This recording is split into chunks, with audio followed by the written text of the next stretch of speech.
করে উঁচু করেন, একটু হাত নাড়া দিয়ে দেন। আল্লাহ তুমি এই হাতগুলো কবুল করো, জান্নাতি হাত হিসাবে কবুল করো। আল্লাহ তুমি এই হাতকে তুমি আরো সে তুমি কবুল করে নাও। আল্লাহর পথে মাল জান দিতে রাজি আছেন, জীবন দিতে রাজি আছেন? জীবন চাইনি, মাল চাই। পকেটে হাত ঢোকার তাড়াতাড়ি সময় নেই, 5 মিনিট সময়। পকেটের ভিতরে পিন সিগারেট আর টিস্যু বাদে আল্লাহর হস্তে 100, 200, 50, 500, 1000 যেটা পারেন যুবক। আবু সাঈদ বুক পেতে দিয়েছিল, মুগ্ধ পানি দিয়েছিল। তোমাদের আর পানি বুক পাতা লাগবে না, এখন খালি প্যাকেটের ভিতরে টাকা দিলেই হবে তাড়াতাড়ি। তামিমের আব্বা 500 দিয়েছে। ওই মাদ্রাসার ছাত্ররা ব্যাগ নিয়ে ঢোকো, স্বেচ্ছাসেবক ভাইরা ব্যাগ নিয়ে ভিতরে প্রবেশ করতে হবে।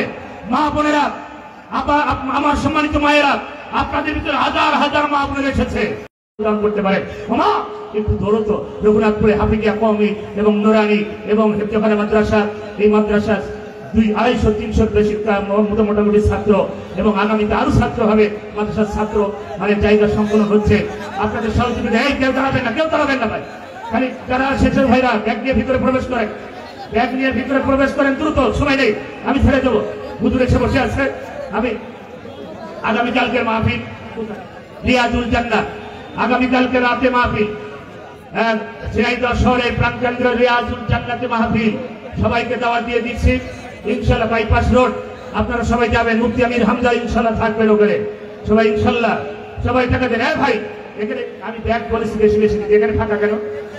এখানে ফাঁকা, হ্যাঁ এখানে ব্যাগ দিয়ে সবাই দেবেন। সবাই পকেটে হাত ঢুকে দেন।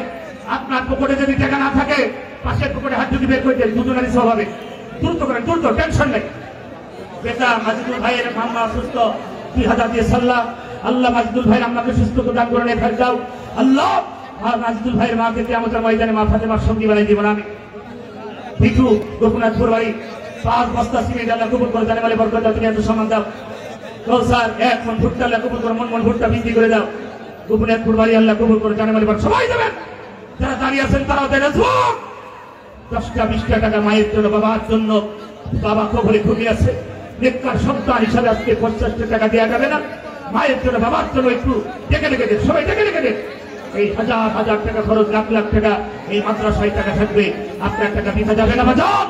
আমি ঝিনাইদহবাসীর জন্য দোয়া করি। আজ রঘুনাথপুর এই হাফিজিয়া মাদ্রাসা ডাক্তার আলহাজ ডাক্তার রবিউল হাসান সাহেব, তার জন্য দোয়া করি। আমার বশির ভাই,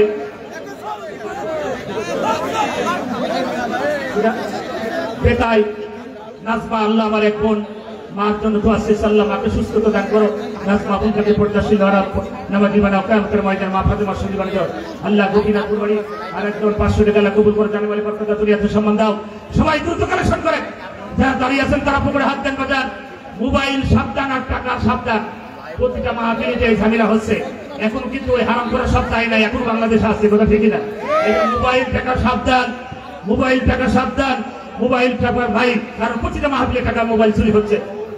সামাউল হরিপুর আল্লাহ 500 টাকা কবুল করে জানে বলে বরকত দাও, তুমি এত সম্মান দাও। মজনু বেতাই 500 টাকা আল্লাহ কবুল করে জানে বলে বরকত দাও। তুতা, তুতার স্ত্রী, স্বামীর জন্য দোয়া আছে। আল্লাহ স্বামী যদি বেঁচে থাকে খাইতে মারা গেলে কবরে জমা করো আল্লাহ। তোমার বান্দিকে কবুল করো কিয়ামতের ময়দানে মা খাদিজার সাথে। মিন্টু ভাই, বিষয়খালী মিন্টু ভাই আল্লাহ 500 দিয়ে সালা কবুল করে জানে বলে বরকত দাও, তুমি এত সম্মান দাও কিয়ামতের ময়দানে। গত 3 দিন আগে মারা গেছে হারুন নামে, হারুখা আল্লাহ 500 দিয়ে সালা কবুল করে তার কবরটা জান্নাত বানাই দাও। আমার ভাইরা দ্রুত করে, আমি আর সময় নষ্ট করবো না। আমি দোয়া করি, দোয়া চাই। একজন নাম বলতে চাই না, গোপনে করছি। 1000 টাকা আল্লাহ তার জানে বলে বরকত দাও, তুমি এত সম্মান দাও। কিয়ামতের ময়দানে পরিবার সাথে জান্নাত দিও। সবার জন্য দোয়া করে, আজকের এই মাহফিল সম্মানিত মা বোনদের জন্য দোয়া করে, আপনাদের জন্য দোয়া করে আমি অতিথিবৃন্দ, বাংলাদেশ জামায়াত ইসলামের সম্মানিত ঝিনাইদহ জেলার আমির, সম্মানিত আমির সভাপতি সাহেব মুফতি আমির হামজা, অতিথিবৃন্দ, আমার ভাই বড় ভাই ডক্টর হাবিবুর রহমান, আপনাদের এই জেলার যিনি ভাইস চেয়ারম্যান ছিলেন উপজেলার, তিনি তার জন্য দোয়া করেন। আমি মাদ্রাসার শিক্ষক ছাত্রদের জন্য দোয়া করেন। আমার নিজের জন্য দোয়া আছে। আমি আমার আলোচনা শেষ করছি। তিনি আমাকে অত্যন্ত ভালোবাসে। আমার ডক্টর হাবিব ভাই এই ঝিনাইদহ আসলেন এবং আমার আজি আরজান আলী, এনারা দুইজন পাগলের মতন আমাদেরকে ভালোবাসে, আলেমদেরকে ভালোবাসে কোরআনের জন্য। তাদের জন্য দোয়া করে মহিউদ্দিন 5 বস্তা সিমেন্ট আল্লাহ কবুল করে জানে বলে বরকত দাও, তুমি এত সম্মান দাও। আসাদুল খান 2 ব্যাগ সিমেন্ট, খালকুলা বাড়ি আল্লাহ 2 ব্যাগ সিমেন্ট আল্লাহ কবুল করে জানে বলে বরকত দাও, তুমি এত সম্মান দাও। সবার জন্য দোয়া করে প্রশাসন ভাইরা এসেছেন, তাদের জন্য দোয়া করে আমি আমার আলোচনা এখানে শেষ করছি। আসসালামু আলাইকুম ওয়া রাহমাতুল্লাহি ওয়া বারাকাতুহু। মাশাআল্লাহ, জাযাকাল্লাহ। সম্মানিত হাজিরিন, এতক্ষণ পর্যন্ত আমরা বিশেষ মেহমান আলোচনা শুনছিলাম। সম্মানিত হাজিরিন, আমাদের মাঝে প্রধান বক্তা, প্রধান মেহমান মুফতি আমির হামজা সাহেব এসেছে। আমরা খুশি না বাজার? এই জন্য আমরা জানানো ভাইরা যারা আছি, অনেক সময় গানের প্যান্ডেলে গেলে এরকম ভাবে স্যান্ডেল পিছনে দিয়েও বসে যায়। ও ভাইয়েরা, আজকের এই কোরআনের মধ্যে আপনাদের বিনয়ের সাথে বলবো, যাতে আলোচকের আলোচনা যাতে ডিস্টার্ব না হয়, আপনারা মেহেরবানি করে বসে যান, সবাই মেহেরবানি করে বসে যান। সম্মানিত হাজিরিন, ঐতিহাসিক তাফসীরুল কোরআন মাহফিল ও হাফেজ ছাত্রদের পাগড়ি প্রদান অনুষ্ঠানে এই পর্যায়ে আমরা আজকে আমাদের মাদ্রাসা থেকে 7 জন হাফেজ কোরআন ছাত্ররা তারা পাগড়ি গ্রহণ করবে।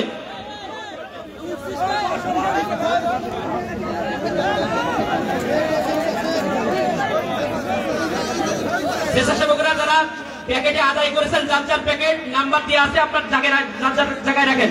এখানে স্টেজে হুজুরদের কাছে নাম্বার দিয়ে জমা দেবেন।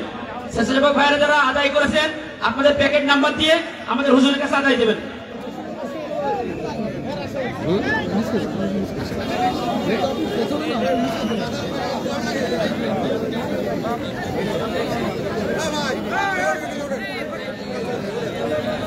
আপু এই জায়গায় পাইছিস, এখানে আমি থাকি ভালো লাগা না, এখানে খুব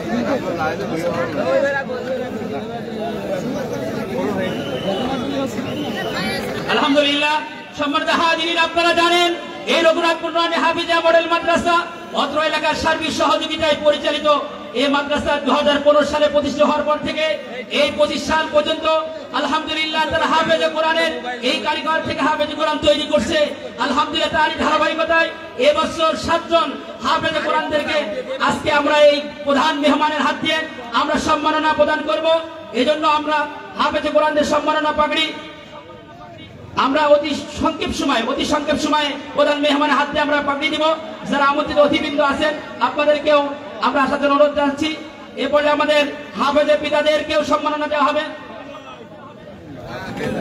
আলহামদুলিল্লাহ, 1 নম্বর হাফেজ মোহাম্মদ সাব্বির রহমান, পিতা মোহাম্মদ সাবদার মোল্লা, দুর্গাপুর গান্না ঝিনাইদহ সদর। 2 নম্বর এবং হাফেজের পিতাকেও সম্মাননা, আলহামদুলিল্লাহ জায়নামাজ, টুপি, আতর এগুলো আলহামদুলিল্লাহ সম্মাননা হিসাবে দেওয়া হচ্ছে।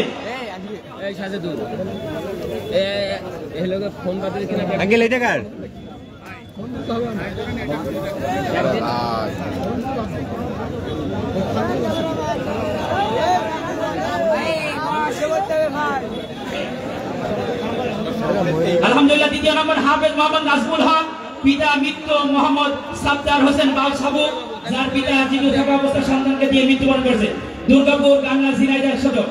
হাফেজ মোহাম্মদ আব্দুল মামুন, পিতা মাহবুবুর রহমান, খালকুল্লাহ গান্না ঝিনাইদহ। হাফেজ মোহাম্মদ আরিফুল ইসলাম মোহাম্মদ, পিতা মোহাম্মদ গঞ্জের মন্ডল, কিরণবাসী সরোজগঞ্জ ঝিনাইদহ চুয়াডাঙ্গা।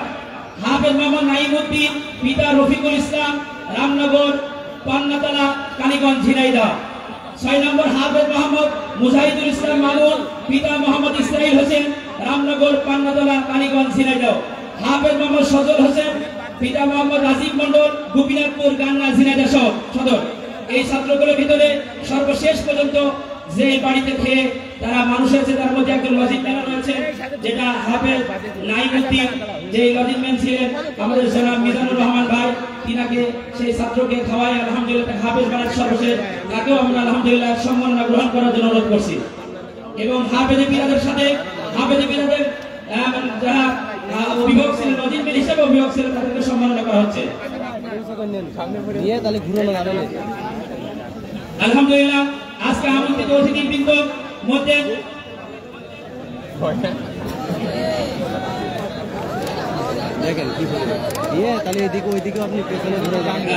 আমাদের আমন্ত্রিত অতিথির ভিতরে জনাব অ্যাডভোকেট এম এ মজিদ, সভাপতি ঝিনাইদহ জেলা বিএনপি, তিনার পক্ষ থেকে আলহামদুলিল্লাহ আমন্ত্রিত অতিথি এসেছেন জনাব মোহাম্মদ জিয়াউল ইসলাম ফিরোজ, সাংগঠনিক সম্পাদক থানা বিএনপি ঝিনাইদহ সদর। আমি আমাদের মেহমানকে মাহফিলের পক্ষ থেকে মোবারকবাদ জানাচ্ছি। সম্মানিত হাজিরিন, প্রধান মেহমান উপস্থিত হয়ে গেছেন। এই পর্যায়ে আপনাদের মাঝে সংক্ষিপ্ত আকারে শুভেচ্ছা বক্তব্য নিয়ে আসছেন অতি সংক্ষেপে আমাদের ঝিনাইদহ জেলার বাংলাদেশ ইসলামী জামাত ইসলামীর সম্মানিত আমির জনাব আলী আজম মোহাম্মদ আবু বকর। আমি জনাবকে সংক্ষিপ্ত আকারে শুভেচ্ছা বক্তব্য দেওয়ার জন্য অনুরোধ করছি। আউযু বিল্লাহি মিনাশ শাইতানির রাজীম। বিসমিল্লাহির রহমানির রহিম। আলহামদুলিল্লাহি রাব্বিল আলামিন ওয়া সলাতু ওয়াসসালামু আলা সাইয়্যিদিল মুরসালিন ওয়া আলা আলিহি ওয়া সাহবিহি আজমাইন। আম্মা বা'দ। আজকের এই তাফসীরুল কুরআন মাহফিলের সম্মানিত সভাপতি, প্রধান বক্তা, আন্তর্জাতিক খ্যাতি সম্পন্ন মুফাসসির কুরআন, বাংলাদেশের যুব সমাজের আইকন মুফতি আমির হামজা, বিশেষ বক্তা,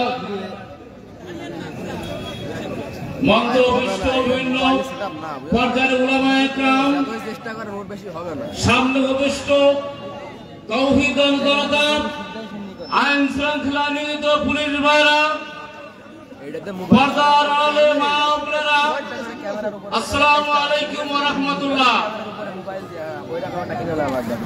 হিন্দু ভাইদের প্রতি আমার শুভেচ্ছা রইল। সম্মানিত ভাই সব, আল্লাহ পাক কুরআন শরীফে ঘোষণা করেছেন, আউযু বিল্লাহি মিনাশ শাইতানির রাজীম, বিসমিল্লাহির রহমানির রহিম। ওয়াল্লাযী আরসালা রাসূলাহু বিল হুদা ওয়া দীনিল হাক্কি লিইয়ুযহিরাহু আলাদ দীনি কুল্লিহি ওয়ালাউ কারিহাল মুশরিকুন। যিনি তার রাসূলকে উত্তম হিদায়াত এবং সত্য দ্বীন সহকারে প্রেরণ করেছেন, যাতে আর সকল দিনের উপর এটাকে বিজয় করে দেন। যদিও মুশরিকরা এটা বরদাস্ত করবে না, পছন্দ করবে না। সম্মানিত ভাই সব, কুরআন শরীফের একাধিক জায়গায় এই আয়াতটা আছে। সূরা সফের 9 নম্বর আয়াত, সূরা তাওবার 33 নম্বর আয়াত এবং সূরা ফাতিহার 28 নম্বর আয়াতে আল্লাহ পাক বলেন, ওয়াল্লাযী আরসালা রাসূলাহু বিল হুদা, তিনি সেই সত্য, তিনি তার রাসূলকে পাঠিয়েছেন বিল হুদা, হিদায়াত সহকারে, ওয়া দীনিল হক, সত্য দ্বীন সহকারে, সত্য দ্বীন এবং হিদায়াত সহকারে পাঠিয়েছেন। উদ্দেশ্য কি?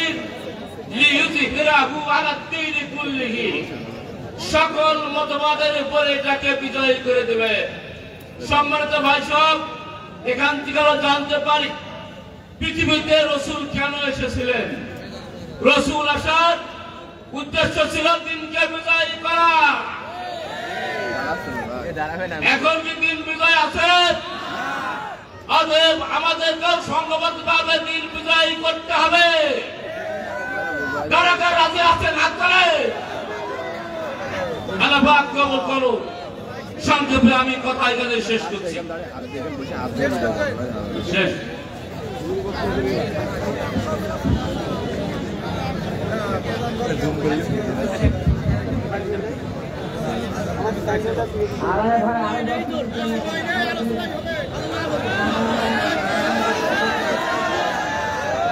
আলহামদুলিল্লাহ, আমাদের মাঝে একেবারে 1 মিনিটে আমাদের শুভেচ্ছা জানাচ্ছে জনাব ফিরোজ আলম, সাংগঠনিক সম্পাদক, জেলা সুদূর সদর থানার বিএনপি।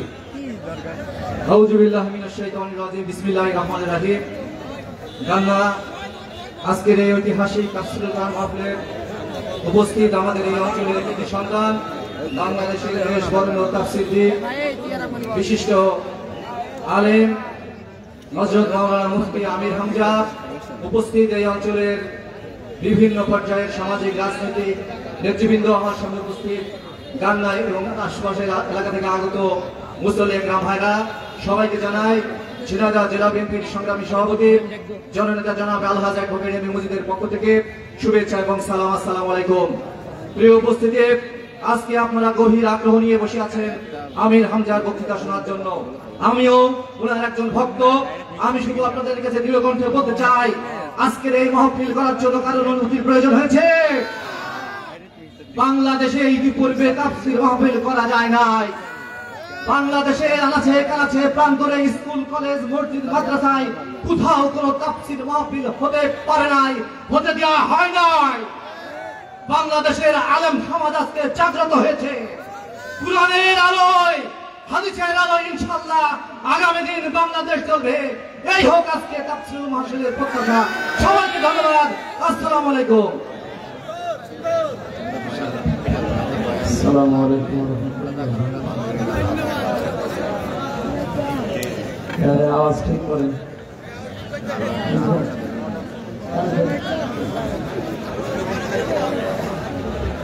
এখানে বসিয়ে দিন, বসিয়ে দিন।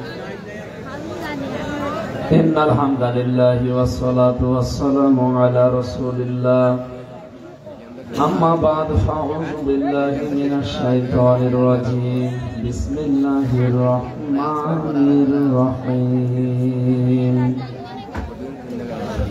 يا أيها النبي إنا أرسلناك شاهدا ومبشرا ونذيرا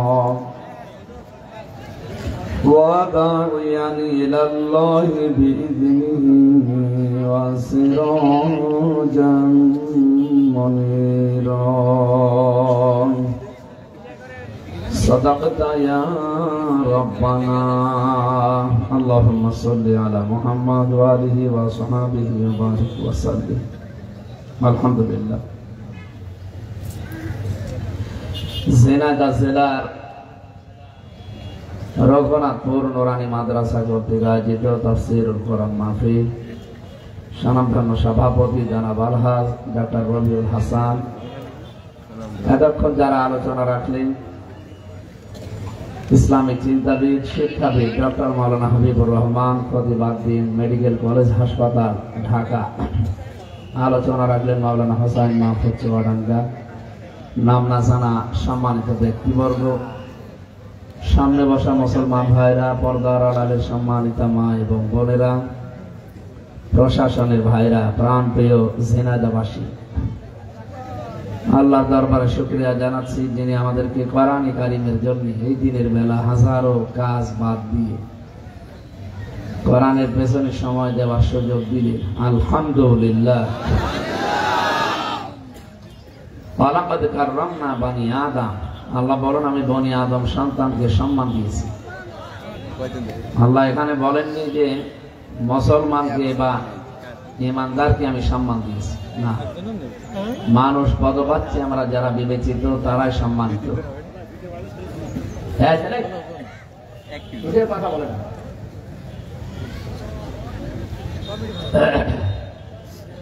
দুঃখজনক হলেও সত্য, মানুষের সম্মান নিয়ে সিনেমিরা খেলা হতো। আমরা যেন এটা সামনে আর না দেখি সেই ব্যবস্থা করে যাওয়া লাগবে, মানে এটা ফেরেশতারা করে দেবে। হ্যাঁ, সুতরাং মানুষের সম্মান নিয়ে আর সামনে যেন কেউ খেলা করতে না পারে। কোরআনে কারীমের সূরা নমলের 34 নম্বর আয়াতে আল্লাহ জানিয়েছে পৃথিবীতে যখন জালেমরা শাসন করে তারা দুইটা কাজে হাত দেয়। ইন্নাল মুলুকা ইযা দাখালু ক্বরিয়াতান আফসাদুহা ওয়া জাআলু ইজ্জাতা আহলিহা আযিল্লা ওয়া কাযালিকা ইয়াফআলু। তাদের প্রথম কাজই হয় ওই দেশে বিশৃঙ্খলা তৈরি করা। আমরা এই 54 বছরে বহু বিশৃঙ্খলা দেখেছি, এখনো চলছে। বিশৃঙ্খল পরিবেশ যারা তৈরি করতে চায়, শৃঙ্খলা যারা ভঙ্গ করে, এদের কারণে হাজারো সৃষ্টি কষ্ট পায়। এই যে প্রশাসনের রাত দিন নেই শুধু এই বিশৃঙ্খলা থামাতে। আমরা যদি শান্ত হয়ে যাই, বিশৃঙ্খলা যদি তৈরি না হয়, ওয়ালা তুফসিদু ফিল আরদি বা'দা ইসলাহিহা, জমিনে শান্তি ফিরে আসার পরে আর কেউ অশান্তি তৈরি করবে না। এটা আল্লাহর নির্দেশ, নামাজের মতো একটা ফরজ, অথচ এই আদেশকে বারবার লঙ্ঘন করা হয়। এই 54 বছরে বহুবার এটা হয়েছে, বিশেষ করে রাষ্ট্রীয় ক্ষমতায় যারা থাকে তাদের কারণে। এখানে জালেমদের প্রথম কাজই হয় এটা, জমিনে বিশৃঙ্খলা তৈরি করে দেয়। এর মাধ্যমে তারা বিভিন্ন ফায়দা লোকে। 2 নম্বরে তাদেরকে পুরা উল্টিয়ে এখন অপমানের জায়গায় নিয়ে গেছে। এজন্য আমাদের উচিত হবে সামনে যারা আসবে তারা যেন এই কাজগুলো না করে। মানুষ যারা আসে যে ধর্মের লোক হোক, ও মানুষ তো আর তারপরও এদেশে 96% আমরা মুসলমান। কত অন্য জাতি যারা আছে তারা আমাদের কাছে আমানত। এজন্য মুসলমানের মাথায় বাড়ি দিলে আপনার না একটা গুনাহ হবে, কোন অমুসলিমের মাথায় যদি বাড়ি দেন আপনার ডবল গুনাহ হবে। একটা হচ্ছে জুলুমের গুনাহ আর একটা আমানতের খেয়ানতের গুনাহ। এই জন্য আমরা সাম্প্রদায়িক সম্প্রীতির যে দৃষ্টান্ত বাংলাদেশে আছে এটা যেন নষ্ট হয়ে না যায়। বহু চেষ্টা চলছে প্রতিবেশী দেশ সহ বিভিন্ন দেশ থেকে যে এই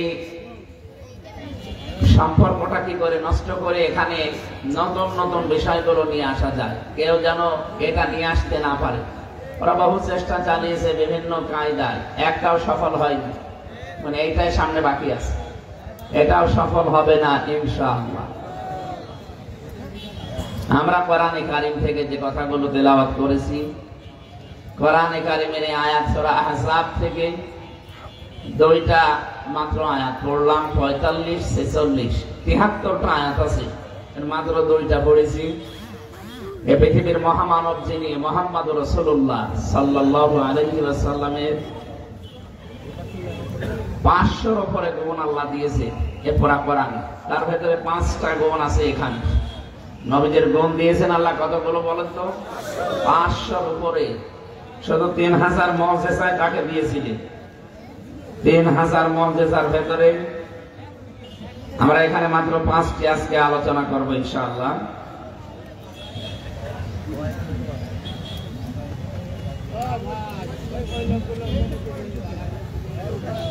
কথা বলা যাবে না ভাই, একেবারে নীরব নিস্তব্ধ হয়ে এদিকে তাকিয়ে থাকেন। আমরা কোরআন থেকে কথা বলবো ইনশাআল্লাহ। নবীজিকে ওই জামানায় যারা অমুসলিম ছিল, কাফের মুশরিক যাদের বলা হয়, এরা নবীর নামে উল্টাপাল্টা কথা লাগিয়েছিল। বিশেষ করে 5টা নাম আমরা দেখেছি ইতিহাসে, তারা 5টা নাম বেশি বলতো নবীকে। আল্লাহ রাব্বুল আলামিন ওই 5টা নামের জবাবও কোরআনে কারিমে দিয়েছে। 1 নম্বরে তারা ওই দেশে পাগল বলে ডাকতো নবীকে, বলেন নাউজুবিল্লাহ। আল্লাহ তাআলা জবাব দিয়েছেন, আমা সাহিবুকুম বিমাজনুন, তোমাদের সাথে আমার নবী মুহাম্মদুর রাসূলুল্লাহ পাগল না। 2 নম্বরে তারা আমার নবীকে জাদুকর বলে ডাকতো। আল্লাহ জবাব দিয়েছেন যে আমার নবী জাদুকর না। তারা ডাক দিয়েছিল কবি বলে। আল্লাহ বলেন না, কবি হওয়া এটা নবীর শানের খেলাফ, এটা আমি নবীকে কবি বানাইনি। এরপরে তারা ডাক দিয়েছিল মিথ্যাবাদী বলে। আল্লাহ জবাব দিয়েছেন যে আমার নবী মিথ্যাবাদী না। বিশ্ব নবীকে সর্বশেষ ওরা ডাক দিয়েছে এই পৃথিবীতে 1 নম্বরে আমরা জানলাম পাগল বলে ডাক দিত, কবি বলে ডাক দিত, এরপরে গণক বলে ডাক দিত। যে কয়টা নামে ডাক দিয়েছেন পরবর্তীতে প্রত্যেকটার জবাব আল্লাহ নিজে দিয়েছেন, নবীজির দেওয়া লাগে না। এর পরবর্তীতে আল্লাহ রাব্বুল আলামিন এই 2টা আয়াত নাযিল করে তার জীবনের গুরুত্বপূর্ণ 5টা গুণ বর্ণনা দিয়েছে। আমাদের উচিত হবে আমাদের নবীর এই 5টা গুণকে আমরা সামনে রেখে বাকি জীবনকে চালানোর চেষ্টা করা। তাহলে যে শাফিউল মুজনাবিন বলা হয়, তিনি কিয়ামতে সুপারিশ করে জান্নাতে নিয়ে যাবেন। যার সুপারিশ ছাড়া, সিগনেচার ছাড়া কেউ আল্লাহর জান্নাত পর্যন্ত যেতে পারবে না। নিজের আমল দিয়ে কখনো এটা সম্ভব না। এজন্য আমাদের উচিত হবে নবীকে সামনে রাখা। তেলাওয়াতকৃত আয়াত থেকে আমরা এবার শুনতে চাচ্ছি আল্লাহ কি কি গুণ তাকে দিয়েছিলেন। আল্লাহ রাব্বুল আলামিন বলেন, ইয়া আইয়ুহান নাবিয়্যু ইন্না আরসালনাকা শাহিদাও ওয়া মুবাশশিরাও ওয়া নাযীরা। আল্লাহ ডাক দিয়েছেন, হে নবী, অবশ্যই আমি আপনাকে পাঠিয়েছি সাক্ষীদাতা, সুসংবাদদাতা, সতর্ককারী। ওয়াদাইয়ান ইলাল্লাহি বিইذনিহি ওয়া সিরাজাম মুনীরা। 4 নম্বরে আপনাকে আমি আমার আদেশ ক্রমে আমার দিকে ডাকার জন্য পাঠিয়েছি। আপনি ডাকবেন শুধুমাত্র আমি আল্লাহর দিকে। 5 নম্বরে আপনাকে আমি পাঠালাম এই জমিনের ভেতরে উজ্জ্বল প্রদীপ রূপে। এই 5টা গুণ এই 2 আয়াতের ভেতরে আল্লাহ দিয়েছেন। এবার আমরা তাফসীর আকারে কথা বলার চেষ্টা চালাচ্ছি ইনশাআল্লাহ। নবীজি ইন্তেকালের আগে জানিয়েছিলেন আনা খাতামান নাবিয়্যিন লা নাবিয়্যা বাদি, আমি শেষ নবী, আমার পরে আর কোন নবী রাসূল দুনিয়াতে আর আসবে না। এদিকে তাকান, খেয়াল করে শুনবেন। আদম নবী থেকে শুরু করে হযরত ঈসা আলাইহিস সালাম পর্যন্ত যত নবী রাসূল আল্লাহ পাঠিয়েছিলেন প্রত্যেকটি নবীর সিস্টেম ছিল কুল্লামা হালাকা নাবিয়্যুন খালাফাহু আখার, একজন চলে গেলে ওই জায়গাটায় আরেকজন স্থলাভিষিক্ত হইল। যেহেতু ঈসা নবীর পরে মুহাম্মদ রাসূলুল্লাহ এসেছে, তিনি যখন জানিয়ে দিলেন যে আমি শেষ নবী, আমার পরে কোন নবী আর রাসূল আসবে না, তাহলে উম্মতের এই দায়িত্ব তো আগে নবীরা নিত। এই বিশাল উম্মতকে সামাল দেবে কে?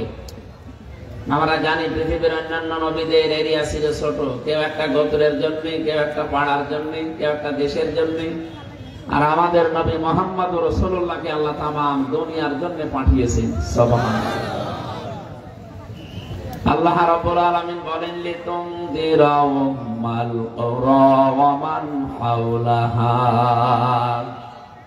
যেন আপনি এই মক্কা এবং এর আশপাশে যারা আছে তাদেরকে সতর্ক করতে পারেন। বলিয়া আইয়ুহান নাস ইন্নী রাসূলুল্লাহি ইলাইকুম জামিআ, হে নবী আমি তামাম দুনিয়ার সব মানুষের জন্য আপনাকে রাসূল করে পাঠিয়েছি। এই আয়াতগুলো দিয়ে প্রমাণ হয় তিনি শুধু একটা এলাকার জন্য, মক্কার জন্য, মদিনার জন্য না, পৃথিবীর এরিয়া যত দূর আছে, আল্লাহর সৃষ্টি যত জায়গায় আছে, সব জায়গার জন্য তিনি নবী এবং রাসূল হয়ে আমাদের কাছে এসেছে। যেহেতু তারপরে আর কেউ আসবে না, এই কথার ভেতরে একটা প্রশ্ন আসে না যে তাহলে উম্মতের দায়িত্ব নেবে কে?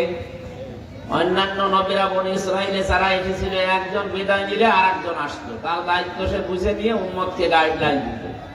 এখন যেহেতু নেই আর ওনার পরে কেউ আসবেও না, অন্যান্য নবীদের ছেলেরা নবী হতো, আর নবীজির যতগুলো ছেলে ছিল আল্লাহ ছোটকালে সব বিদায় দিয়েছেন। এই জন্য আল্লাহর ঘোষণা, মা কানা মুহাম্মাদুন আবা আহাদিম মির রিজালিকুম, মুহাম্মদ সাল্লাল্লাহু আলাইহি সাল্লাম তোমাদের ভেতরে কোনো অ্যাডাল্ট পুরুষের বাবা না। আল্লাহ কিন্তু এখানে রেজাল দিয়েছেন, সিবিয়ান দেননি। সিবিয়ান মানে ছোট মানুষ, বাচ্চা, শিশু যারা। রেজাল মানে যারা বয়স্ক, অ্যাডাল্ট বলা হয় যাদেরকে। আল্লাহ রাব্বুল আলামিন জানিয়েছেন এখানে আমি সিবিয়ান না দিয়ে রেজাল দিয়েছি, কারণ নবীজির একটা ছেলেও অ্যাডাল্ট হয়নি, সবগুলো ছোটবেলায় মারা গেছে। আমি তাদেরকে দুনিয়া থেকে বিদায় দিয়েছি। পরবর্তীতে এমন আবেগওয়ালা উম্মত আসবে, তারা আবার এই কথা বলতে পারতো যে নবীর ছেলে যেহেতু অন্যান্য নবী হয়েছে, ইব্রাহিম নবীর ছেলে ইসমাইল নবী হয়েছে, ইয়াকুব নবীর ছেলে হযরত ইউসুফ নবী হয়েছে, দাউদ নবীর ছেলে সুলাইমান নবী হয়েছে, তাহলে শ্রেষ্ঠ নবী মুহাম্মদ রাসূলুল্লাহ তার ছেলেও নবী হবে। এই জন্য তারা নবী বানিয়ে ফেলতো। এই কারণে আমি আল্লাহ ছোটবেলায় তাদেরকে বিদায় দিয়েছি। কিন্তু এখানে শিক্ষাটা কি? এই জায়গাটা যে ফাঁকা হয়ে গেল, বিশাল গ্যাপ, এ সামাল দেবে কে? অন্যান্য জামানায় আমরা দেখতাম এক নবী চলে গেলে আর এক নবী মাত্র একজন আল্লাহ পাঠাতেন, কিন্তু আমাদের নবী বিদায় নেওয়ার পরে তো একজন দিয়ে হবে না। কারণ এটা গ্রামের জন্য না, এলাকার জন্য না, একটা জেলার জন্য না, দেশের জন্য না, তামাম পৃথিবীর জন্য। রব্বুল আলামিন বলেন এজন্য আমার নবী ইন্তেকালের পরে লক্ষ লক্ষ নবীর ওয়ারিস আমি আল্লাহ তৈরি করে দিয়েছি, যেটাকে আমরা আলেম বলি। কোরআনে কারীম আল্লাহ রাব্বুল আলামিন আলেমদের মর্যাদা এত বেশি দিয়েছেন কোরআনে, ইন্নামা ইয়াখশাল্লাহা মিন ইবাদিহিল উলামা। আলেমের বহু বচন উলামা। আল্লাহ বলেন পৃথিবীতে সবচাইতে বেশি ভয় পায় আমি আল্লাহকে আলেমরা। বলেন সুবহানাল্লাহ। নবীজি শুধু খাতামান নাবিয়্যিন আলা নাবিয়্যা বাদি এটাই শেষ করে দেননি, পরবর্তীতে ইন্তেকালের আগে জবাব দিয়ে গেছেন। হয়তো প্রশ্ন আসতে পারে যে নবীর পরে তো আর নবী নেই, তাহলে চালাবে কে? উম্মতকে গাইডলাইন কে দেবে? আল্লাহ পাক বলেন বনি ইসরাইলে একজন নবী বিদায় নিয়েছে, আর একজন পাঠিয়েছে এলাকা ঠিক করার জন্য, তামাম দুনিয়া ঠিক করার জন্য। তো একজন তিনি হবে না, এখানে লক্ষ লক্ষ নবী একবারে পাঠানো তো আমার দ্বারা যদিও সম্ভব, কিন্তু এটা তো কেমন হয়ে যায়। এজন্য নবীর স্থলাভিষিক্ত হিসাবে নায়েবে রাসূল লক্ষ লক্ষ তৈরি করে দিয়েছি। আল উলামা ওয়ারাসাতুল আম্বিয়া, নবীজি বলেন আলেম যারা এরা নবীর ওয়ারিস। নবীজি এই পৃথিবীতে এলেম রেখে গেছেন, কোন ধন সম্পদ মাল সম্পদ এগুলো রাখেননি। সুতরাং এলেম যারা পেয়েছে এই মানুষগুলো নবীর ওয়ারিস, উত্তরাধিকারী, নায়েবে রাসূল, স্থলাভিষিক্ত, ওই জায়গা পূরণকারী। এবার আমার প্রশ্ন হচ্ছে, এটা আমরা যারা এতদিন পর্যন্ত বর্ণনা শুনি বা করি, মনে করি আলেমদের সম্মান নবীজি বাড়িয়ে দিয়েছেন। না, এটা শুধু আলেমদের সম্মান মর্যাদার জন্য না, এই হাদিসের ভেতরে গুরুত্বপূর্ণ দায়িত্ব নবী দিয়েছেন আলেমদের। নবীজি বলেন আল উলামা ওয়ারাসাতুল আম্বিয়া, ওলামারা আলেমরা হচ্ছে নবীর ওয়ারিস। বিশ্ব নবীর যে বিশাল দায়িত্ব, ওই দায়িত্ব যে আলেম বুঝে দিতে পারবে, পালন করবে, সেইটাই নবীর ওয়ারিস। এবার আমাদের প্রশ্ন, নবীকে আল্লাহ কি আমানত দিয়েছিলেন? এই যে আজকের যে তেলাওয়াতকৃত আয়াত, এই সূরা আহজাবের 72 নম্বর আয়াতে আছে আমানতের কথাটা। ইন্না عرضنا الأمانة على السماوات والأرض والجبال فأبين أن يحملنها وأشفقن منها وحملها الإنسان إلى آخر آية। আল্লাহ পাক বলেন অবশ্যই আমার যে আমানত, তার মানে কোরআন শরীফ। এখানে আমানতের ব্যাখ্যায় বাংলায় কোরআন লেখা আছে। এই আমানতটা আমি আল্লাহ আসমানের কাছে রাখতে চেয়েছিলাম, জমিনের কাছে রাখতে চেয়েছিলাম, পাহাড়ের কাছে রাখতে চেয়েছিলাম। ফাবাইনা, তারা অস্বীকার করেছে। আইয়াহমিলনাহা, এর বহনে তারা রাজি হয়নি। ওয়াশফাকনা, শুধু বহন করতে রাজি না, এতটুকুই না। ওয়াশফাকনা মিনহা, তারা এখান থেকে অব্যাহতি চেয়েছে। তারা বলেছে না, এই বিশাল দায়িত্ব আমাদের দ্বারা সম্ভব না। ওয়াহামালাহাল ইনসান, শেষ পর্যন্ত মানুষ এটাকে বহন করার দায়িত্ব নিয়েছে। যার উপরে আল্লাহ এটা দিয়েছিলেন তিনি একজন মানুষ ছিলেন, তার নাম মুহাম্মাদুর রাসূলুল্লাহ। তিনি যেহেতু নেই, কিয়ামত পর্যন্ত এই দায়িত্বটা সত্যি নবীর মতো যারা পালন করতে পারবে, তারাই নবীর সত্যিকারের অনুসারী বা উত্তরাধিকারী। আজ আলেম নিয়ে কত মানুষ আমরা নামের আগে লিখলেই মনে করে আলেম হয়ে গেছি। না, এটা একটা দায়িত্ব, বিশাল দায়িত্ব। পাহাড় নিতে পারে নাই, আসমান জমিন কেউ রাজি হয়নি যেটা নিতে, সেটা আমাদের মধ্যে দুর্বল মানুষ আমরা নিয়েছি। খলিকাল ইনসানু দাঈফা, এই পৃথিবীতে যত সৃষ্টি আছে আমি মানুষকে একেবারেই দুর্বল করে বানালাম। এত দুর্বল দেহ, এত দুর্বল মন আমাদের, এরপরও এত বড় একটা আমানত আমরা নিয়েছি। সুতরাং আমরা আলেম যারা আসলে হাদিসটা ফজিলতের জন্য না নিয়ে দায়িত্বের জন্য যদি দেশে আমরা নিতে পারতাম, আমার মনে হয় ওলামায়ে সু যেটা, এটা তৈরি হইতো না। এই কথা বলে না কেন? ওলামায়ে সু যেটা, ভণ্ড আলেম, বাতিল আলেম যাদেরকে বলা হয়, এগুলোর জন্য ইসলাম আজ দেশে পিছিয়ে আছে।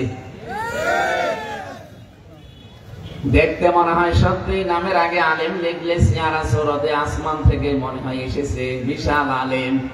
যে দায়িত্ব দিয়ে তাকে আল্লাহ পাঠিয়েছেন, ওই দায়িত্ব পালন করতে চায় না, বলে দিনকাল ভালো না পরে। আরে ভাই বলেন, তোদের 1000 বছর আগে কি দিনকাল ভালো ছিল?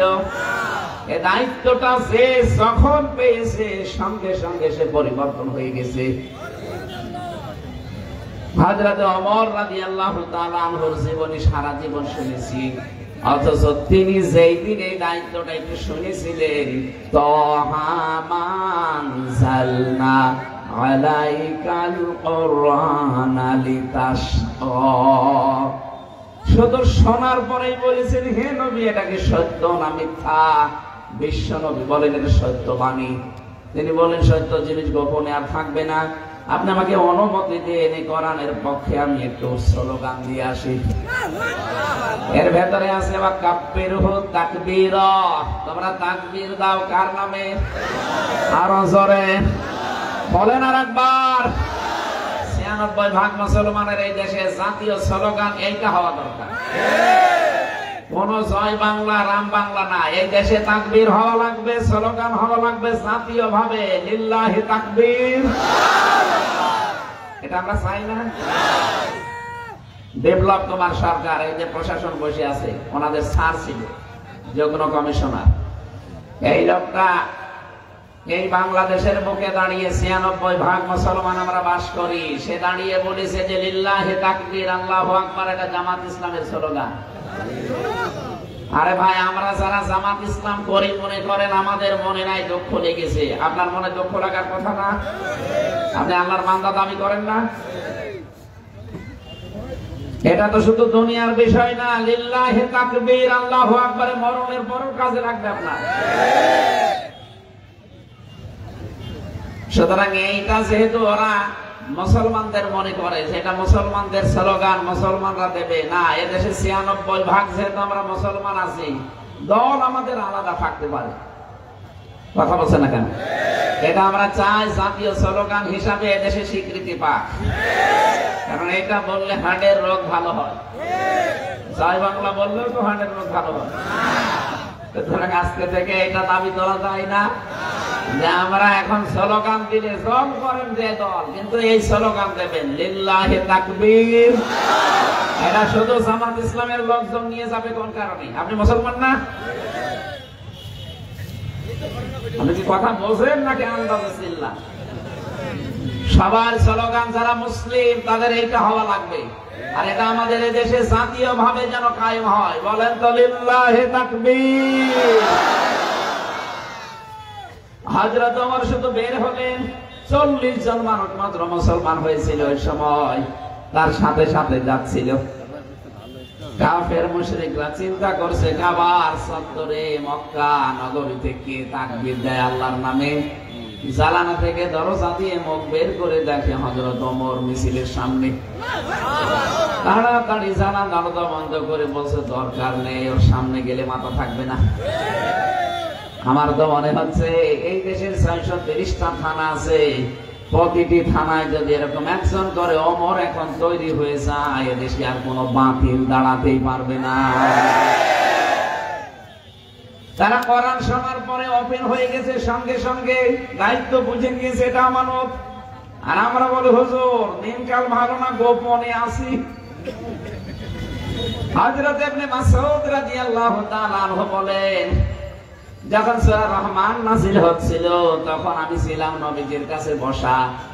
সূরা রহমানটা নাযিল হওয়ার পরে নবীজি আমাকে শোনালেন, তেলাওয়াত শোনার পরে আমার মনে পরিবর্তন হয়ে গেছে, আমি মুখস্থ করে ফেলেছি। ডাক দিয়ে বললাম, হে নবী আমি একটু পড়ি। নবীজি বললেন, এখন না, পরে।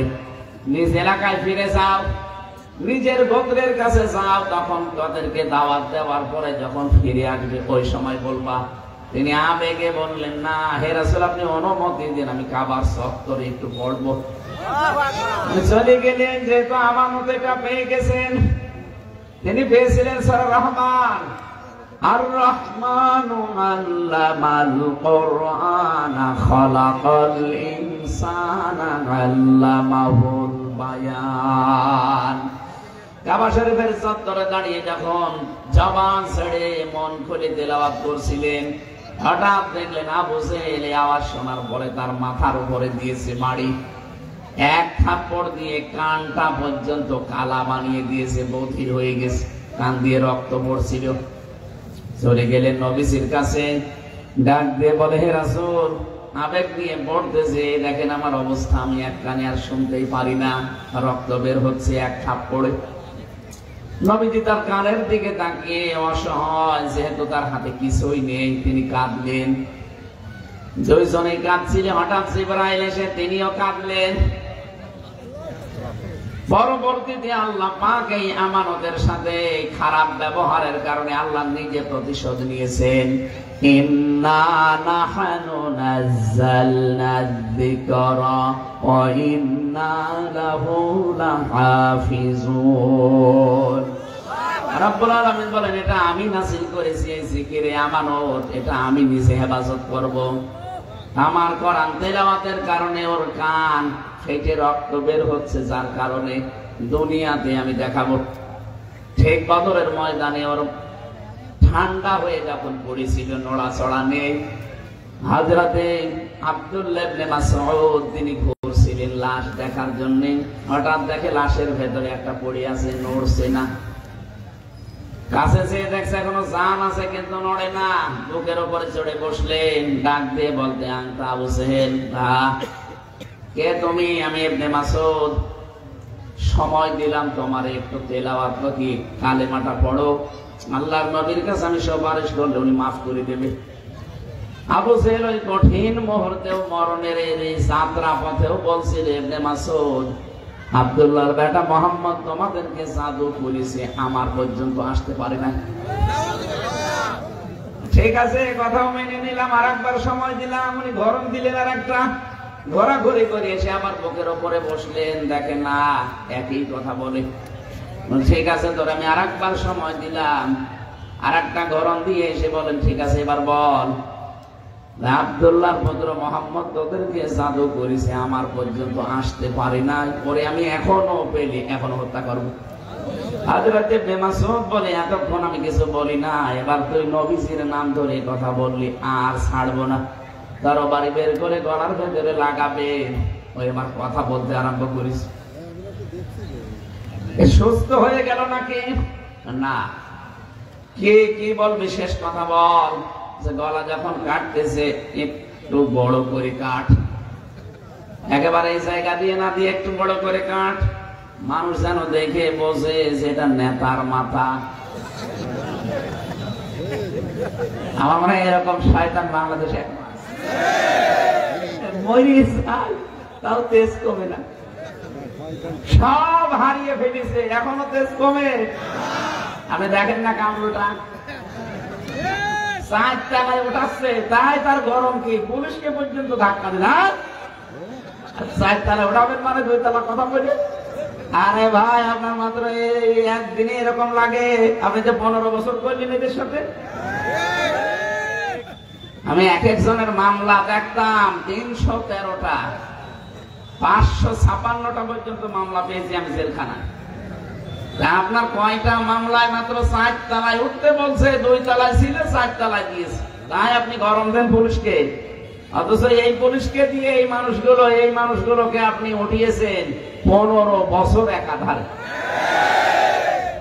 বলে ইতরামি করেন আমার সাথে। কিসের ইতরামি? কেবল শুরু। এই মানুষগুলো যারা পাপ করতে করতে, জুলুম করতে করতে একেবারে শেষ পর্যায়ে পৌঁছে গেছে, এদেরকে আল্লাহর হেদায়েত দেবে না। আবু জেহেলকে দেয়নি কেন? কারণ ও একেবারে সর্বশেষ চূড়ায় পৌঁছে গেছে। এই দেশেও যারা জুলুম অত্যাচার করে, সে নিজের উপরে জুলুম হোক, পরিবারের উপরে হোক, সমাজের উপরে হোক, রাষ্ট্রের উপরে হোক, আর ব্যক্তি হিসাবে আপনি যেই হন, যে যেখান থেকে জুলুম বেশি করে ফেলেছে তাকে আল্লাহ আর ঘরত দেয় না, ওকে ওই অবস্থায় ওর মরণ দিয়ে দেয়। এই জন্য পাপের বোঝা যখন পরিপূর্ণ হয়ে যায়, ইন্নামা নুমলি লাহুম লিয়াজদাদু ইসমা ওয়া লাহুম আযাবুম মুহিন। মানুষের পাপ যখন একেবারে কানায় কানায় পরিপূর্ণ হয়ে যায়, ওদের জন্য অপমানজনক শাস্তি আল্লাহ রেডি করে রাখে। তাদের আর ফেরার কোনো কায়দা পথ আর বাকি থাকে না। এই জন্য আমরা অপরাধ যেন অন্তত আর না করি। যে জায়গায় আছি ওই জায়গায় থামা লাগবে। কারণ আপনি আপনার নিজের ক্ষতি করে ফেলছেন। পরিবারের উপরে জুলুম করে, সমাজের উপরে, রাষ্ট্রের উপরে, জনগণের উপরে, যে যেখানে আছেন ওখান থেকে যদি জুলুমের মাত্রা বেড়ে যায়, আগামীতে আপনিও আর আবু জেহেলের মতো ফিরে আসতে পারবেন না। 3 বার সুযোগ দিয়েছিল, তারপরও কাজে লাগাতে পারে নাই। কারণ আল্লাহ ওর কপালে তো হেদায়েত দেয়নি। কথা বলে না কেন? ইন্নাল্লাযীনা কাফারু সাওয়াউন আলাইহিম আনজারতাহুম আম লাম তুনজিরহুম লা ইউমিনুন খাতামাল্লাহু আলা কুলুবিহিম ওয়া আলা সামিইহিম وعلى أبصارهم غشاوة ولهم عذاب عظيم রব্বুল আলামিন বলেন, হে নবী, যারা কুফরি করেছে, কুফরি মানে সত্যকে জানার পরে যারা গোপন করে রেখেছে, এরা কাফের। এই যে জমিনে চাষ করছে যারা, এদেরকে আরবিতে কাফের বলে, ওদেরকে বাংলায় বলে কৃষক, চাষি। আরবিতে কি বলে বলেন না কেন? ইংরেজিতে বলে ফার্মার। আপনি যদি এখন যে বলেন, ভাই ফার্মার ভালো আছেন, কৃষক ভাই ভালো আছেন, খুশি হবে। ওর যদি এখন যে বলে নাই কাফের, অথচ আরবিতে তো ওইটাই বলে। ওরে কাফের বলে কেন? ওই যে বীজগুলো মাটির নিচে সব ঢেকে দিচ্ছে। যারা বীজকে মাটির নিচে ঢেকে দেয়, এদেরকে যেহেতু কাফের বলে। পৃথিবীর সত্যকে যারা ঢেকে রাখে, গোপন করে রাখে, এরাও এক প্রকার। আরো জোরে বলেন, ইন্নাল্লাযীনা কাফারু, কাফেরদের জন্য সমান হবে। সাওয়াউন আলাইহিম আ'আনযারতাহুম আম লাম তুনজিরহুম লা ইউমিনুন। আপনি তাদের সতর্ক করেন আর না করেন, তারা ঈমান আনবে না। কেন ঈমান আনবে না? খাতামাল্লাহু আলা কুলুবিহিম, আল্লাহ নিজে তাদের অন্তরের উপরে মোহর লাগিয়ে দিয়েছেন। তাদের কানের উপরে আল্লাহ পর্দা দিয়েছেন, চোখের উপরে আল্লাহ পর্দা দিয়েছেন। কোনো কিছুই আপনার আর কাজ হবে না, যতই আপনি তাদেরকে বোঝান না কেন। আমরা আবার ওই পর্যায়ে চলে গেলে আমাদের কপালও কিন্তু খারাপই আছে। কথা বলে ঠিক কিনা? এখানে আমি সাবধান করছি। নবীজির প্রথম কথাই ছিল, ইয়া আইয়ুহান্নাবিয়্যু ইন্না আরসালনাকা শাহিদাও ওয়া মুবাশশিরাও ওয়া নাযীরা। হে নবী, আপনাকে আমি সাক্ষী দাতা হিসাবে পাঠিয়েছি। আমি যে কথাটা তুলেছিলাম ওইটা একটু শেষ করি।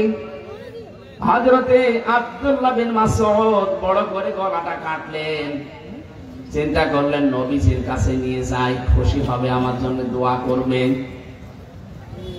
মাথার চুল, ছেকড়ি মার্কা চুল ছিল, বড় বড় চুল ধরলেন, দেখে না মাথা তোলা যায় না। কি গো, এত ভার কেন? হযরত ইবনে মাসউদ বলেন, দুই হাত দিয়ে মাথার চুল ধরে তুলতে গেলাম, আমি নিজে উঁচা হয়ে যাই, মাথা উঁচা হয় না। কাছে যে তরবারি ছিল, ওটা দিয়ে কান ছিদ্র করলাম। রশি ছিল কাছে, রশি ঢুকিয়ে টাইট করে বাঁধলাম, আর এক মাথা ধরে টান দিলাম, দেখি না, নড়ে না। কি হয়েছে মাথার ভেতরে? মাথার ভেতরে, কানের ভেতরে রশি ভরে দিয়ে টান দেয়, এরপরও এসে চাই না। বুদ্ধি এসেছে, আর একটা মাথা আছে না, ওই রশির অগ্রভাগ দিয়ে কান আর একটা ছিদ্র করলেন।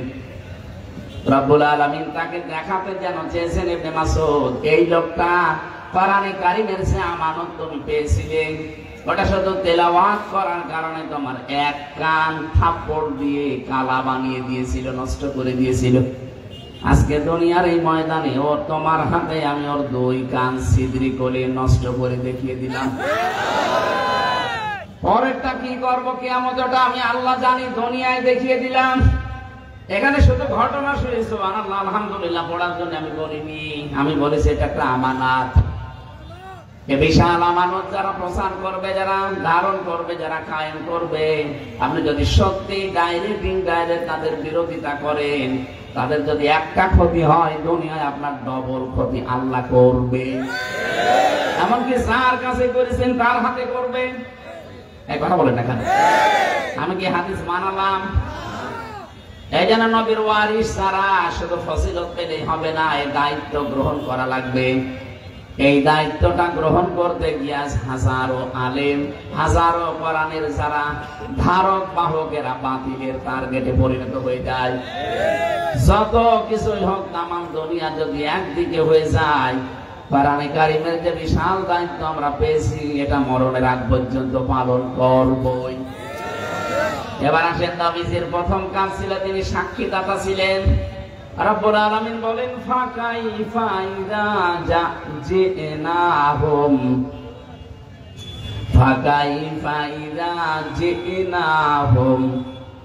আলা হাউলাই শাহীদা। হে নবী, কেমন হবে তখন যখন আপনাকে আমি সাক্ষী হিসাবে ময়দানে হাসরে হাজির করব। ঝিনাইদহবাসী দল মত নির্বিশেষে সবাইকে আমি বড় দরদ নিয়ে বলছি, সবাইকে আমার নিজের ভাইয়ের মতো মনে করে বলছি, কিয়ামতের দিন আমাদের উপরে কিন্তু সাক্ষী বানাবে আল্লাহ নবীজিকে, আর আমাদেরকে আল্লাহ সাক্ষী বানাবে লক্ষ লক্ষ নবীর উম্মতদের উপরে। এবার আপনি ভাবেন তো, আপনি কেমন সাক্ষী? আপনার উপরে আর একজন আছে, আর আপনার জন্য আপনাকে নিজে আল্লাহ আর একজনের জন্য সাক্ষী বানাবে। সাক্ষী হওয়ার জন্য কিছু কোয়ালিটি লাগে।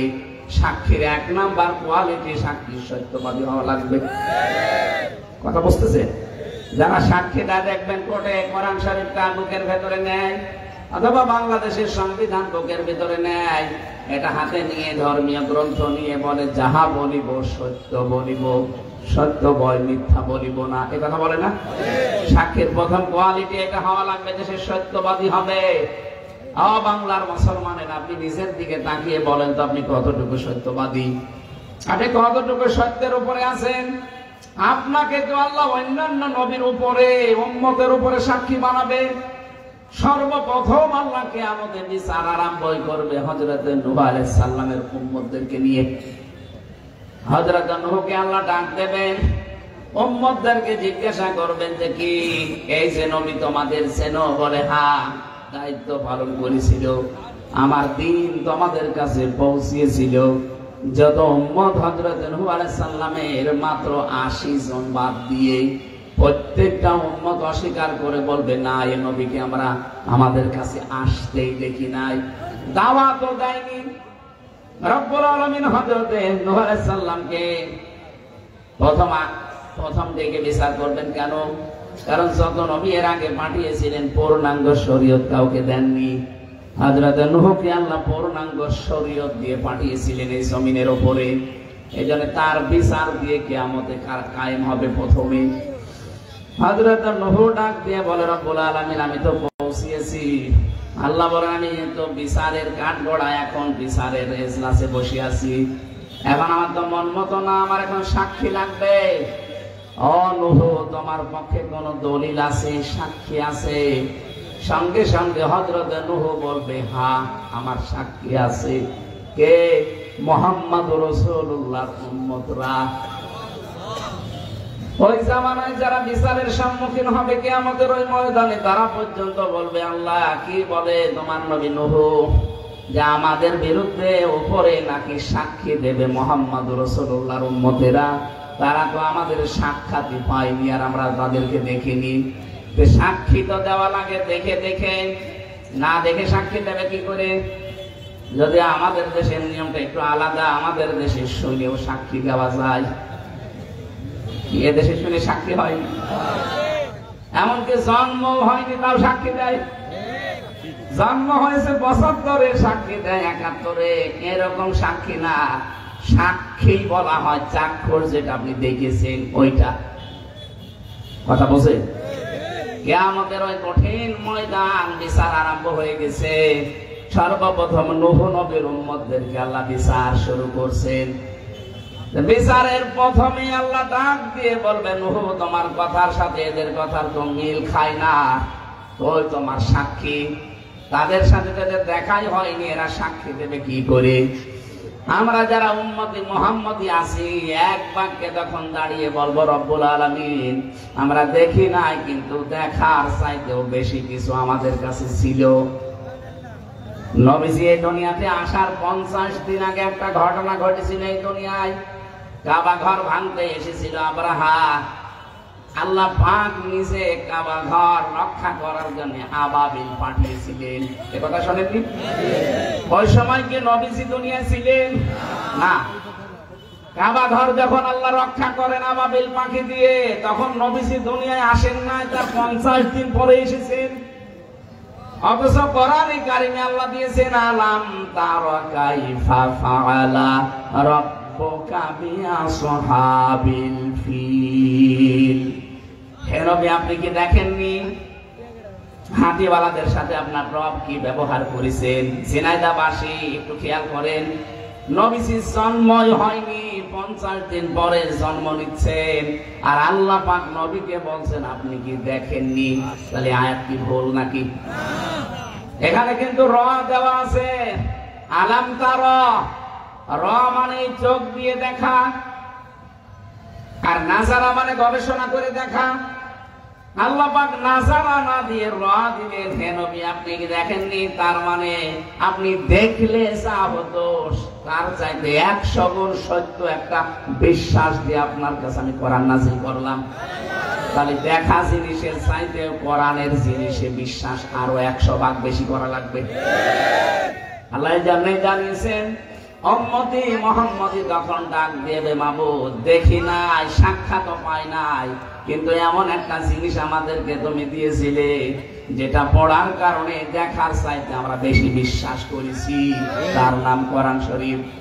ওয়ালাকাদ আরসালনা নূহান ইলা কওমিহি ফালাবিসা ফীহিম আলফা সানাতিন ইল্লা 50 আমা। আল্লাহ পাক বলেন অবশ্যই আমি নূহকে তার জাতির কাছে পাঠিয়েছিলাম, সে দাওয়াতি কাজ করেছে তাদের ভেতরে 1000 বছর, 50 বছর কম, কত হয়? 950 বছর। 950 বছর দাওয়াতি কাজ করেছে সে। জাতির লোকেরা তাকে দেখলে চাদর মোড়া দিত, দেহ ঢেকে রাখতো, মুখ ঢেকে পালাতো, এমনকি তাকে চাদরের ভেতরে নিয়ে দূরে কোথাও পাহাড়ের পাদদেশে রেখে আসতো। এই কথাগুলো তুমি সূরা নূহর ভেতরে আমাদেরকে জানিয়েছো, এগুলো আমরা বিশ্বাস করেছি, শুনেছি। সুতরাং আমাদের সাক্ষী তোমার আজকে নেওয়া লাগবে। এখন আমাদের প্রশ্ন হচ্ছে, সাক্ষী যেহেতু আমরা অলরেডি অন্যান্য নবীর উম্মতের উপরে হব, আর আমাদের উপরে সাক্ষী হবেন একজন, তিনি আমাদের নবী মুহাম্মাদুর। এই দুইটা শব্দ থেকে শিক্ষা, আমাদের উপরে যিনি সাক্ষী, ওয়াকাযালিকা জাআলনাকুম উম্মাতাও ওয়াসাতান লিতাকুনু শুহাদা আলান নাস ওয়া ইয়াকুনার রাসূলু আলাইকুম শাহিদা। আমাদের উপরে আল্লাহ যাকে সাক্ষী বানাবেন, ঝিনাইদহবাসী একটু ভালো করে বুঝবেন, আমাদের উপরে আল্লাহ যাকে সাক্ষী বানাবেন তিনি আমাদের নবী। তিনি সাক্ষী দেওয়ার যোগ্যতা রাখেন না রাখেন না?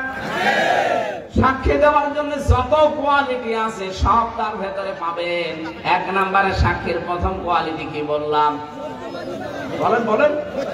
তিনি যে জন্মগতভাবে সত্যবাদী ছিলেন, একে ফতোয়া দেওয়া লাগবে। ওই জামানার কাফেররা তাকে সাদেক বলতো, সত্যবাদী, আল আমিন, বিশ্বস্ত। এবার আসেন আমরা যারা সাক্ষী, আমাদের সাক্ষীর অবস্থান কোথায়? আমাদের সাক্ষী যে আল্লাহ নেবে অন্যান্য নবীর উম্মতের উপরে, যে আমরা কোন সাক্ষী? আমার নিজের বিরুদ্ধে তো 10টা সাক্ষী রেডি হয়ে আছে।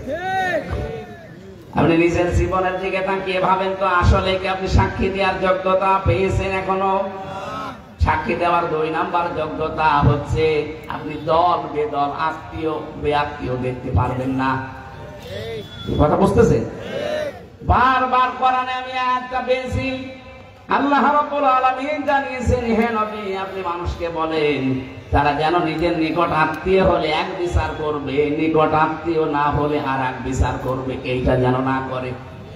ওয়ালা ইয়াজরিমান্নাকুম শানাআনু কওমিন, এমনকি পৃথিবীতে যদি কেউ একজনের রাগ আর একজনের উপরে তুলতে গিয়ে হিংসার বশবর্তী হয়ে কারো যেন ক্ষতি করে না ফেলে। অথচ এইটা 54.5 বছর বেশি হয়েছে। একজনের উপর হয়তো রাগ আছে, সেই রাগ তুলতে গিয়ে হিংসার বশবর্তী হয়ে এমন এমন কাজ আমরা করে ফেলি যেটা আর উঠে আসে না। শহীদ আব্দুল কাদের মোল্লা রহমতুল্লাহ আলাইহি, তাকে আপনি যে হিংসার বশবর্তী হয়ে রাজনৈতিক প্রতিহিংসার কারণে ফাঁসি দিয়ে দিলেন, অথচ ওই লোকটা আর কসাই কাদের এক না। আল্লামা দেলাওয়ার হোসেন সাইদি আর দেল্লু শিকদার এক না। এটা যা করেছেন আপনি হিংসার বশবর্তী হয়ে অথবা রাজনৈতিক উদ্দেশ্য প্রণোদিত ভাবে, একটা বলছে না। আপনি আয়াতটা বারবার যখন পড়েন দেখবেন শরীরের লোম খাড়া হয়ে যাবে। কি গো? ওয়ালা ইয়াজরিমান্নাকুম শানাআনু কওমিন, সাবধান, কোন ব্যক্তি, কোন গোষ্ঠী, কোন দল তাদের উপরে হিংসার বশবর্তী হয়ে রাগ করে যেন এমন কোন কিছু চাপিয়ে দিও না যে তাদের বিশাল ক্ষতি হয়ে গেল, মাঝখান থেকে তোমার কোনো লাভ হলো না। বলেন তো, যে যতগুলো মানুষ 15.5 বছরে বিচারের নামে প্রহসন করে আপনি বিদায় করে দিলেন, আপনার কি লাভ হয়েছে? আপনি তো নিজের মাতৃভূমিতে থাকতে পারলেন না। এই আয়াতটা কিয়ামতে আপনার বিরুদ্ধে যাবে না? বলেন তো।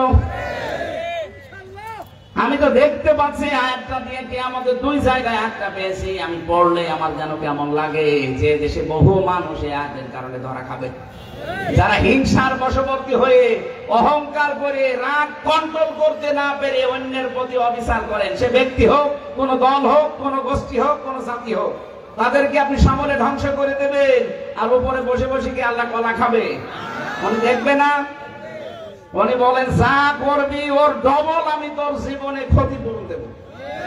এখানে আগামীতে এরকম হোক যেন আমরা কেউ আর না করি। সাক্ষী দেওয়ার জন্য যারা নিয়ে যাবে, যারা আমরা সাক্ষী, প্রথম কোয়ালিটি হবে আমরা সত্যবাদী, 2 নম্বরে আমরা পক্ষপাতিত্ব যেন না করি। এই পক্ষপাতিত্ব করার কারণে আমাদের দেশটা পিছিয়ে যায়। সামনে যে যতটুকু আমরা জীবন তৈরি করছি, আমরা যেন সত্যের সাক্ষ্য দিতে পারি। বলেন আমিন। আরো জোরে বলেন আমিন।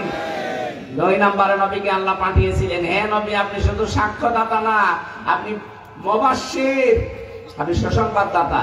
কিসের সুসংবাদ দেবেন? জান্নাতের। বলেন তো কিসের? জান্নাতের। কি সুন্দর সুসংবাদ আল্লাহ নবী আমাদেরকে শুনিয়েছেন।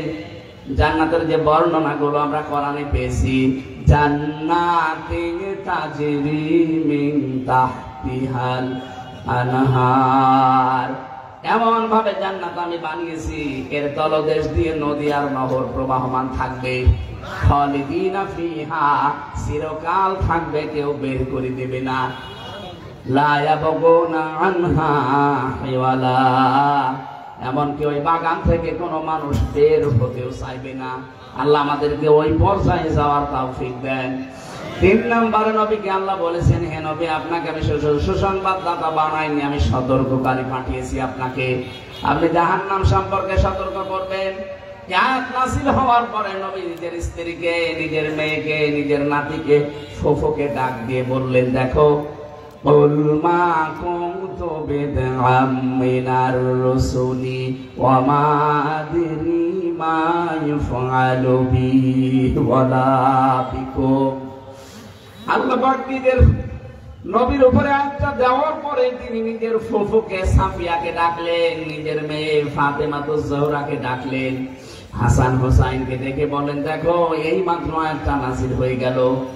আমি কিন্তু নতুন রাসূল না, আমার পূর্বে বহু নবী রাসূল আল্লাহ দুনিয়ায় পাঠিয়েছে, তাদের ধারাবাহিকতায় আমি একজন। আমি জানি না আল্লাহ আমার সাথে কি আচরণ করবে, আমি এইটাও জানি না আল্লাহ তোমাদের সাথে কি আচরণ করবে।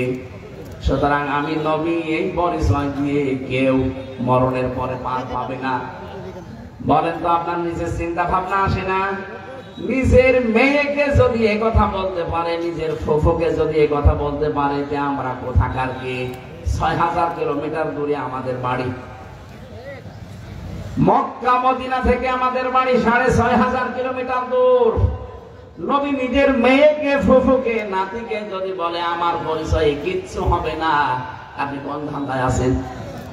এ সতর্ক বাণী শোনার পরেও যদি নিজের জীবন সম্পর্কে কেউ সতর্ক না হয়, ইন্না শাজারাতাস সাকুমি তুআমুল আফিম কাল মুহলি ইয়াবলি ফিল বুতুনি কাগাল ইল হামিম।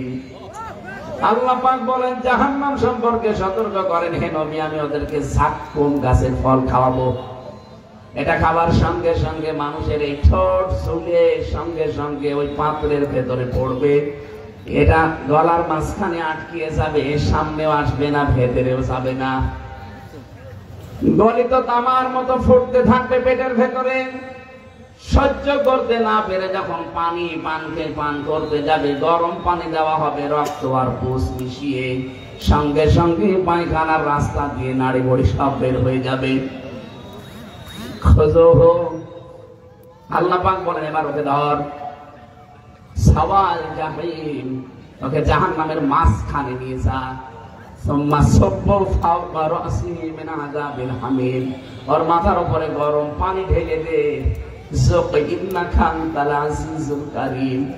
ফেরেশতারা তখন টিটকারি করবে আর বলবে, দেখো মজা চাকো, এবার দুনিয়ায় তো ভালোই মানুষ সম্মান দিত। আমি আমার নিজের সম্পর্কে বলছি, কত মানুষ আমাদেরকে সম্মান দেয় এখানে যারা অন্তত বসে আছি। কিয়ামতের দিন যদি ফেরেশতারা এই আচরণ আমার সাথে করে বলে, যুক ইন্নাকা আনতাল আজিজুল কারীম, না এবার ফেলা নাও, মজা চাকো, তুমি তো ভালো সম্মানিত ছিলে দুনিয়ায়। তো বলেন তো এই সম্মান এখন 20 বছর 50 বছর না, কিয়ামত পর্যন্ত এই সম্মান থেকে কি লাভ? আমি সত্যি আমার ঈমান থেকে বলছি, আমি নিজেকে এক্ষুনি পাল্টান। যত সম্মানিত হন না কেন, নবীজি যদি নিজের মেয়ে, নিজের ফুফু, নিজের আপন নাতিদেরকে বলে যে না আমার উপর ভরসা করে কোনো লাভ নেই, আমরাও যেন কারো উপরে আন্দাজে ভরসা করি না থাকি। অনেকে মনে করে স্যার রেখে যাচ্ছি, আমার ছেলে দেখবে আমি মরে গেলে এগুলো দান সাদকা করে আমার কবরে বিশাল সওয়াব পাঠাবে। কে বলেছে আপনাকে? এই যে আমি আমির হামজা, আমার বাবা রিয়াজউদ্দিন, তার বাবা জাহান আলী, তার বাবা নমাজ আলী, এরপরে আমি আর চিনি না। সত্যি বলছি আমি আর চিনি না। এখন নওয়াজ আলীর বাবা মাত্র 61 বছর আগে মারা গেছে। ওই লোকটা যদি এখন জীবিত হয়ে কুষ্টিয়া এসে বলে এই 2 তলা বাড়ি আমার, এই ভিটা আমি বানিয়েছিলাম, ও দাঁত মুখ ফেলে ফেলবো না? মাটামি করার জায়গা পান না। কিসের নওয়াজ আপনি? এইটাই বাস্তবতা। নিজের কাজ না করে ওদের কাছে রেখে যাচ্ছে যে ওরা করবে। বাবা শাহজালাল সব হালাল বলে রেখে যাচ্ছে, ডান হাত নেই বাম হাত নেই, সব কামাই করে। কে বলেছে আপনিও আপনার পরিচয় দেবেন? আপনি মাত্র 50 বছর পার হোক, আপনারও নামও জানবে না। আমি যেমন জানি না নওয়াজ আলীর বাবার নাম, সত্যি আমি জানি না। আমার বাবা হয়তো জানবে। বলেন আমি 3 পুরুষের পরে আমার মতো মানুষ, আপনারা আমাকে জ্ঞানী মানুষ মনে করেন, আমি 3 পুরুষের পরে জানি না। তাহলে এখানে আরো যারা আছে গ্রাম্য মানুষ, মনে হয় 1 পুরুষও জানে না। এই জন্য কারো উপরে ভরসা করে না। সতর্ককারী নবী হিসাবে এসেছিলেন, আমরা সতর্ক করছি আপনাদেরকে, আমি নিজেও যেন সতর্ক হতে পারি।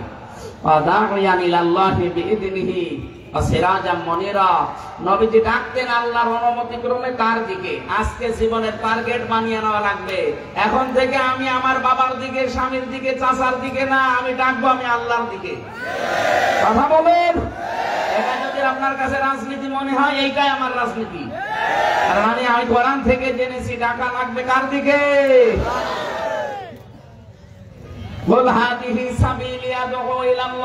নবী আপনি বলেন এইটাই আমার পথ, আমি মানুষকে আল্লাহর দিকে ডাকি, আন্দাজে ডাকি না, আলা বাসিরাতিন, আমি দেখে দেখে ডাকি, চিন্তা ভাবনা করে বুঝে শুনে ডাকি।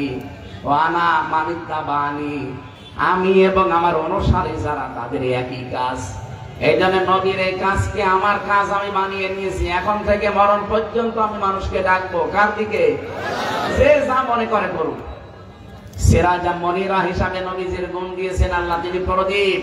প্রদীপের সাথে তুলনা দিয়েছেন কেন? কারেন্টের এই বাল্বের সাথে তুলনা দেননি, কারণ কারেন্টের বাল্বের ক্ষমতা নেই। এর কাছে আরেকটা বাল্ব নিয়ে গেলে আরেকটা চালাতে পারবে না যতক্ষণ সুইচ না টিপবে। কিন্তু প্রদীপ, এই যে হেরিকেন লম্প বা মোমবাতি, এর কাছে যদি আরেকটা নিয়ে যান, ও আরেকটা আলো চালাতে পারবে। তামাম দুনিয়ার 257টা রাষ্ট্রের সবাই যদি এই লম্প থেকে, এই হেরিকেন থেকে, মোমবাতি থেকে আলো নিয়ে যায়, এই আলো কমবে? আল্লাহ বলেন নবীকে আমি প্রদীপ বানিয়েছি। কিয়ামত পর্যন্ত মানুষ এখান থেকে শুধু নিতেই থাকবে, নবীজির কিচ্ছু কমবে না। এই 5টা গুণ আল্লাহ আমাদেরকেও যেন দান করেন, আমিন, আল্লাহুম্মা আমিন। লা ইলাহা ইল্লা আনতা সুবহানাকা ইন্নী কুনতু মিনাজ জালিমিন। রব্বুল আলামিন, বিশ্ব নবীকে যে উদ্দেশ্য নিয়ে তুমি পাঠিয়েছিলে, আমাদের জীবনের এই গুণগুলো তুমি বাস্তবায়ন করে দাও। আমাল হায়াতুদ দুনিয়া ইল্লা মাতাউল গুরুর, পৃথিবীর জমিনটা ধোঁকা, এটা আমাদেরকে তুমি এখনই বোঝার তৌফিক দাও। শয়তান আমাদের সামনে আবরণ দিয়ে ঢেকে রেখেছে, আমরা অনেকে বুঝতে পারি না। আবরণটা তুমি নিজ গুণে ছিন্ন ভিন্ন করে দাও। দুনিয়ার জীবন সম্পর্কে আমি যতটুকু জেনেছি এটা আমাদের বাস্তব জীবনে আমল করার তৌফিক দাও। রব্বুল আলামিন এই মাহফিলের আয়োজন করতে গিয়ে তোমার যে বান্দা বান্দিরা শ্রম দিয়েছে, বিশেষ করে মাহফিলের প্রধান অতিথি, বিশেষ অতিথি, মাহফিলের সম্মানিত